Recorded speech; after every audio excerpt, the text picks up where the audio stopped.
دوست نہیں رکھتا۔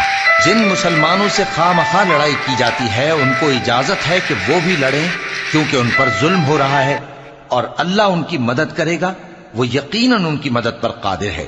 یہ وہ لوگ ہیں کہ اپنے گھروں سے ناحق نکال دیے گئے، انہوں نے کچھ قصور نہیں کیا، ہاں یہ کہتے ہیں کہ ہمارا پروردگار اللہ ہے۔ اور اگر اللہ لوگوں کو ایک دوسرے سے نہ ہٹاتا رہتا تو خانقاہیں اور گرجے اور یہودیوں کے عبادت خانے اور مسلمانوں کی مسجدیں جن میں اللہ کا کثرت سے ذکر کیا جاتا ہے گرائی جا چکی ہوتی۔